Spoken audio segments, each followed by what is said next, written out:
관한 여러 가지 구절들이 있고 실질적으로 죽은 자를 살리시는 사건들이 여러분 엘리야도 있었고 엘리사도 있었어요. 오늘은 우리가 계속 살펴온 창세기 말씀을 근거로 또 이 창세기를 요약해서 아브라함의 생애를 설명하는 이 로마서를 가지고 아브라함의 부활신앙이라는 제목으로 은혜를 나누고자 합니다. 여러분, 우리가 읽고 있는 사복음서 마태, 마가, 누가, 요한 복음은 모두 예수님의 복음을 관한 기록을 기록하고 있는데 그 모든 성경은 다 부활 이야기로 끝을 맺고 있어요. 이 부활로 이어지는 구체적인 과정은 조금씩 차이가 있고 소소한 차이가 있지만 공통적으로 나타나는 한 가지 현상이 있는데 부활하신 주님을 보고 그들이 반응하는 모습이 다 똑같습니다. 경이롭고 놀랍고 큰 충격을 받는 거예요. 주님이 살아계실 때 자기가 죽으시고 부활하실 것을 여러 번 말씀했음에도 불구하고 그들이 부활을 처음 접했을 때 그들이 받은 충격은 어마어마한 것이었습니다. 여러분, 마태복음을 예를 들면 일요일 아침 일찍 막달라 마리아와 다른 마리아가 무덤을 찾는 이야기, 그 부활 사건을 다루고 있습니다. 그들은 금요일 오후 늦게 아리마대 요셉을 통해서 예수님의 시신이 묻혔던 것을 봅니다. 그들이 무덤에 가까이 갔을 때 갑자기 땅이 흔들렸습니다. 지진이 일어났습니다. 번개가 칩니다. 알고 보니 천사가 나타났어요. 여러분, 로마 병정들은 지진이 나고 번개가 나니까 그들은 죽은 듯이 바짝 엎드려 두려움에 떨고 있었습니다. 그러나 여인들은 넘어지지 않고 서서 천사가 직접 그들에게 전해주는 부활의 메시지를 듣습니다. 두려워 말라, 무서워 말라 한마디 하고 그가 여기 계시지 않고 살아나셨느니라. 이어 천사들은 두 여인들에게 제자들에게 전할 메시지를 주면서 가서 제자들에게 복음을 전하라는 거예요. 그래서 천사가 시킨 대로 무덤을 떠납니다. 너무 놀랍고 기쁜 마음으로 이 소식을 어서 빨리 제자들에게 전하기 위해서 달리고 또 달렸어요. 그런데 도중에 길을 막고 인사를 건네는 사람이 있습니다. 샬롬, 잘 있었느냐? 그 인사에 반가움이 묻어 있었어요. 그들은 이 부활하신 주님 앞에 무릎을 꿇습니다. 그러나 동시에 어느 정도 친밀함, 그동안 주님과 알고 지냈던 그 친밀함 때문에 감히 예수님을 만지고 또 그의 발을 붙잡았기 때문입니다. 한마디로 그들은 막달라 마리아와 다른 마리아는 예수님을 경배합니다. 예배는 우리에게 두 가지 요소를 필요로 하고 있습니다. 하나는 뭐냐면 경외감이 있어야 돼요. 또 하나는 친밀감이 있어야 예배가 이루어지는 것입니다. 예수님 앞에 무릎을 꿇는 것은 깊은 경외감의 표현이에요. 하지만 그것만으로 부활절 예배가 이루어지는 것은 아닙니다. 예수님의 발을 만지고 그분의 발을 붙잡는 이 친밀함만으로는 그 자체가 부활절 예배가 될 수가 없어요. 이 경외감과 친밀감이 동시에 있어야 돼요. 경외감만 있으면 차갑고 또 여러분 친밀감만 있으면 감정이 그칠 수 있습니다. 이 여인들은 자기들이 지금 무엇을 하고 있는지 정확히 이해하고 있었어요. 그들은 살아계신 예수님의 임재 앞에서 하나님을 체험하고 있었고 그 예수님의 몸을 만지고 있었고 동시에 그분에게 경배를 합니다. 예수님은 천사들이 하는 말과 동일한 말씀으로 두려워하지 말라, 무서워하지 말라 반복하여 말씀하시면서 그들을 안심시킵니다. 그리고 제자들에게 전할 메시지를 전합니다. 내가 갈릴리에서 기다리고 있을 테니까 제자들에게 그 사실을 전해라 그래요. 바로 그래서 여러분 이것이 마태가 전한 부활 이야기예요. 예수님이 부활하셔서 실질적으로 사랑하는 제자들에게 또 사랑하는 사람들에게 몇 번이나 나타나실까요? 성경의 표현에 의하면 10번 나타나요. 10번. 막달라 마리아 오늘 다른 마리아에게 나타나시고 베드로와 요한에게 나타나시고 예수님의 11 제자가 있는 곳에 나타나시고 또 도마가 빠져있는 그 10명의 제자가 있는 가운데 나타나시고 또 뿐만 아니라 500명의 형제들이 동시에 예수님의 부활하시는 모습을 보게 되죠. 또 승천하면서 예수님을 바라보게 됩니다. 뿐만 아니라 여러분이 잘 알다시피 예수님의 형제들 가운데 야고보와 유다가 있었는데 예수를 믿지 않았어요. 근데 그들에게 부활하신 주님이 나타났을 때 그들이 예수를 믿게 됩니다. 또 사도 바울이 다메섹 도상에서 예수님을 부활하신 주님을 만나요. 이렇게 10번이나 성경에 기록되어 있어요. 우리가 예수님이 부활하셨다는 증거가 3가지가 있는데 하나는 뭐냐면 부활하신 주님이 나타나셨다는 거예요. 또 하나는 예수님이 누우셨던 그 무덤이 비어 있었다는 것이죠.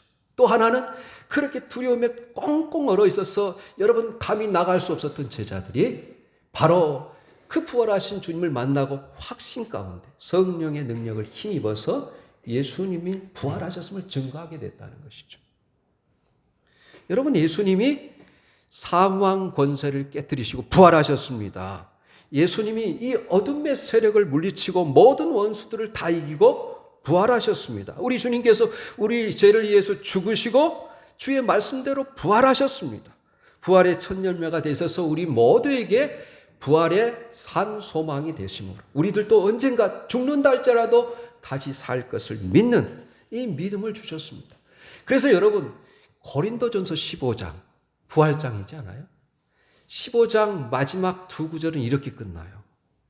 우리 주 예수 그리스도로 말미암아 우리에게 승리를 주시는 하나님께 감사하노니 그러므로 내 사랑하는 형제들아 굳게 서서 흔들리지 말고 항상 주의 일에 더욱 힘쓰는 자가 되라. 이는 너희 수고가 주 안에서 헛되지 않은 줄을 알미니라. 그래요. 더욱 주의 일에 매진하라. 흔들리지 말고 견고히 이 부활 신앙을 붙잡고 끝까지 부활의 신앙을 가지고 모든 어려움과 환난을 이겨내고 승리하라. 그리고 주에 맡겨진 그 사역에 더 열심을 가지고 매진하라. 그렇게 말씀하세요. 여러분, 예수님이 부활하셨음을 여러분 믿습니까? 예수님의 부활이 나의 부활의 소망임을 믿습니까? 그렇다면 그 부활신앙을 가지고 우리에게 주어진 모든 현실의 어려움 속에서도 사망 권세를 깨뜨리시고 죽은 자 가운데서 예수님을 다시 살리신 이 하나님의 능력을 의지하여 모든 어려움을 극복하시기를 예수님의 이름으로 축원합니다. 예. 어떤 교인이 찾아와서 묻습니다. 목사님, 저는 부활한다는 것, 예수님이 부활했다는 것이 믿어지지 않습니다. 어떻게 하면 좋겠습니까? 자신의 그 안타까운 문제를 호소하고 저에게 찾아온 사람이 있었습니다. 여러분, 이런 부활신앙을 잃어가고 있는 현대인들에게 또 오늘날 성도들에게 오늘 본문을 들어가기 전에 2가지 질문을 던져봅니다. 우선 아브라함은 어떻게 부활신앙을 갖게 되었을까? 그리고 아브라함뿐만 아니라 오늘 우리에게 부활신앙은 왜 중요할까? 그 해답을 찾고자 하는 것입니다. 아브라함과 사라가 이삭을 얻었을 때 아브라함의 나이가 100세였고 사라의 나이가 90세였어요. 생물학적으로 볼 때 여러분 이들은 아이를 잉태할 수 없었습니다. 그것이 여러분 오늘 19절의 내용이에요. 19절에 보면 그가 100세가 되어 자기 몸이 죽은 것 같고 사라의 태가 죽은 것 같음을 알고도 이렇게 기록되어 있어요. 영어 성경에는 dead 죽었다라고 돼. His body was as good as dead 이렇게 되어 있어요. 그리고 Sarah's womb was also dead 죽었다는 거예요. 그럼에도 불구하고 하나님의 놀라운 이적을 통해서 아이를 잉태하게 되었어요. 이것이 놀라운 기적이죠. 이 기적을 체험하면서 아브라함과 사라는 또 하나의 신앙을 갖게 되는데 육신의 태가 죽은 상태 속에서도 새로운 생명을 잉태하게 되자 하나님에 대한 새로운 인식을 갖게 되고 그분의 능력을 확신하게 되었다는 거예요. 그것이 17절 내용이에요. 그래서 아브라함이 어떤 신앙을 갖게 됐느냐? 17절에 보면 그가 믿은 바 하나님은 죽은 자를 살리시며 없는 것을 있는 것으로 부르시는 이시니라. 이 믿음을 갖게 됐다는 거예요. 그래서 아브라함이 이렇게 오랜 기다림과 어려운 과정을 통해서 낳은 아들이 이삭이지 않습니까? 이삭이 무럭무럭 자라는 모습을 보고 얼마나 행복했을까요? 세월이 흐르고 이삭이 건장한 청년이 됐습니다. 어느 날 하나님이 나타나셔서 내 아들, 내 사랑하는 독자 이삭을 데리고 모리아의 땅에 있는 한 산 거기서 그를 번제로 드리라. 감당하기 어려운 명령을 받습니다. 눈에 넣어도 아프지 않을 정도로 사랑하는 그 아들을 죽음의 자리에 번제로 내어놓으라는 거예요. 여러분, 렘브란트라는 화가는 창세기 22장 이 사건을 그림으로 그렸어요. 제가 여러분 오늘 예배 끝나면 여러분의 카톡에다 올려놓겠습니다. 렘브란트가 아브람과 이삭을 그 장면을 그렸어요. 거기에 보면 아브람이 이삭을 번제로 드리는 그 순간을 드라마틱하게 아주 포착하여서 그려놨어요. 칼을 들어 아들의 목을 찌르는 아브람의 손목을 천사가 갑자기 낚아챕니다. 그림을 보면 천사가 급히 아브람의 손목을 잡아서 칼이 떨어져 칼이 공중에 매달려 있는 것 같이 보입니다. 그래서 아브람은 얼떨결에 칼을 놓치고 맙니다. 반전이 일어나는 순간입니다. 천사는 손을 들어 다음과 같은 메시지를 전합니다. 그 아이에게 손을 대지 말라. 아무 일도 하지 말라. 내가 내 아들 내 사랑하는 독자도 아끼지 아니하고 내게 아끼지 아니하소. 네가 이제야 나를 경외하는 줄 아노라. 그래요. 고개를 돌려 천사를 쳐다보는 아브람은 순간적으로 놀랍니다. 놀라는 아브람의 표정 속에 안심, 안도감이 배어 있었습니다. 아브람도 어쩔 수 없는 세상의 아버지입니다. 그 아브람의 왼손은 여호와의 뜻을 따르는 손이었어요. 이삭의 얼굴을 왁살스럽게 움켜잡은 손은 아브람의 뜻이 확고하고 역력하다는 걸 보여줍니다. 이는 이삭의 목을 치겠다는 이 아브람의 의지가 흔들리지 않는 것을 암시해요. 렘브란트는 이 영성과 인성을 동시에 지닌 이 아브람의 내면을 꿰뚫어 보고 그림을 그렸던 것 같아요. 하나님의 명령을 따르는 아브람과 그리고 아버지로서의 아브람의 모습을 한 화폭에 담아 놓았습니다. 반면에 아버지의 명령을 쫓아 손을 결박당한 채 뒤로 쓰러진 이삭은 죽음을 어떻게 받아들였을까요? 조금 전까지만 해도 번제할 어린 양은 어디 있습니까? 아버지에게 물었던 이삭이 그 그림 속의 이삭은 번제물로 드려지는 그 순간을 겸허하게 받아들이는 모습이에요. 여러분, 청년이었어요, 이미. 그럼에도 불구하고 죽음에 저항하는 흔적이 없습니다. 저항하는 이삭이라면 몸을 비틀거나 발버둥 쳤을 텐데, 그러나 이삭은 다소곳하게 그 모든 것을 다 받아들이고 순종하는 모습이에요. 그림 속에 이 번제를 드리는 이 순간을 경건하게 기다리는 이삭의 모습 속에서 우리의 모든 죄와 허물을 십자가를 지고 올라가셨던, 토살장에 끌려가는, 그리고 침묵하셨던 주님이 생각이 납니다. 그래서 이 이삭의 모습은 바로 예수님의 모형이에요. 아브라함은 이 하나님의 말씀에 순종하여 기꺼이 그 아들을 바치려는 의지와 또 하나님의 천사가 나타나서 제재하는 속에서 안도함을 가지고 하나님의 약속을 기억하고 있었던 것 같습니다. 내가 너로 큰 민족을 이루고 내 이름을 창대하게 하리니 너는 복이 될지니라. 그래, 이 아들은 하나님이 약속하신 아들이야. 그런데 이 아들이 죽으면 하나님의 약속은 어떻게 된단 말일까? 여기서 갈등이 생기기 시작합니다. 하나님은 분명히 아들을 통해서 아브라함의 후손이 하늘의 별처럼 바닷가의 모래알처럼 많아지리라고 약속하셨습니다. 그런데 이 아들이 죽으면 하나님의 약속은 어떻게 된단 말일까? 이것을 여러분 히브리서 11장에서 17절부터 19절에 이때의 아브라함을 이렇게 표현하고 있어요. 우리가 같이 올려주시면 우리 읽어보겠습니다. 히브리서 11장 17절에서 19절 말씀.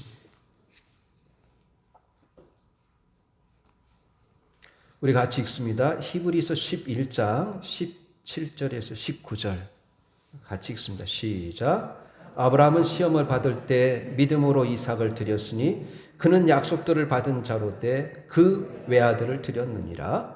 그에게 이미 말씀하시기를 내 자손이라 칭할 자는 이삭으로 말미암으리라 하셨으니 그가 하나님이 능히 이삭을 죽은 자 가운데 다시 살리실 줄로 생각한지라. 비유컨대 그를 죽은 자 가운데서 도로 받은 것이니라. 아브라함이 하나님의 말씀에 순종해서 그 아들 이삭을 바치지만 하나님의 언약이 성취되기 위해서는 이 하나님이 그 아들을 다시 살리실 것을 믿은 것입니다. 이것이 지나친 추측이 아니라 아브라함의 믿음이라고 성경은 이야기하고 있습니다. 100세 아브라함에게 씨를 주시고 이미 죽어버린 사라의 태를 열어주셔서 불가능을 가능케 하시고 없는 것을 있게 하시는 이 전능하신 하나님의 능력을 보았기 때문에 아브라함은 기꺼이 하나님의 말씀에 순종해서 이삭을 드렸을 뿐만 아니라 또 아들 이삭을 통한 하나님의 이 생명의 번식이 가능하기 위해서는 하나님이 반드시 살리실 것이라는 이 약속의 말씀에 흔들리지 않았다는 거예요.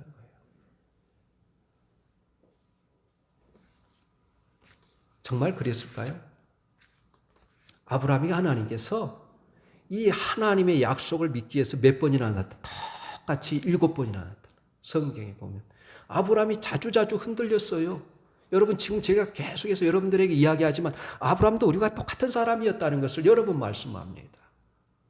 그래서 그는 인간적인 방법으로 엘리에셀을 자기의 후계자로 삼고자 했고 또 인간적인 방법으로 그는 이스마엘을 낳지 않습니까? 여러 번 그 믿음이 흔들렸어요. 그런데 성경의 표현은 결과를 보고 이것을 판단하는 이 부정과거 시제로 쓰여져요. 부정과거는 모든 그 긴 기간을 다 여러분 생략하고 결과적으로 아브라함이 그래도 하나님을 믿게 됐다.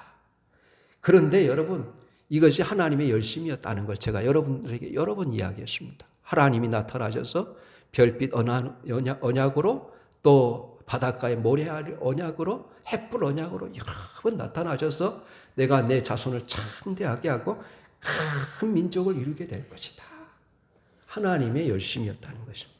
여러분 바꿔 말하면 아브라함도 의심할 수 있는 순간이 있었고 믿음에 흔들리는 유혹도 위기도 있었다는 거예요.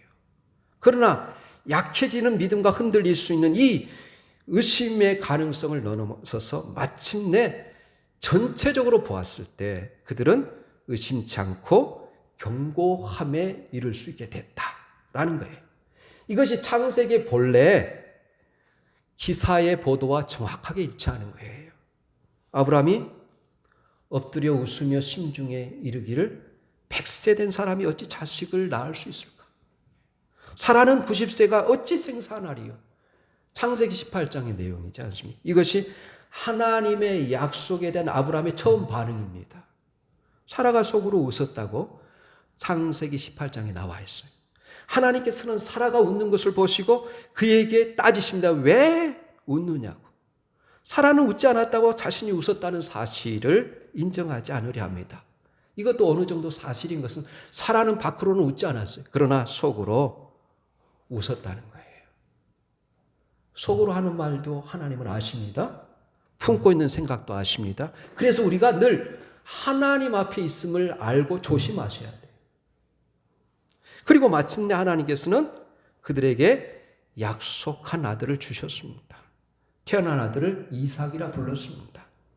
이삭의 뜻이 무엇입니까? 웃음이란 뜻입니다. 웃다가 낳은 아들을 여러분 보면서 그들을 웃기네, 오늘날 우리 한국말로 말하면 웃기네, 웃음이라는 이름을 지어줬어요.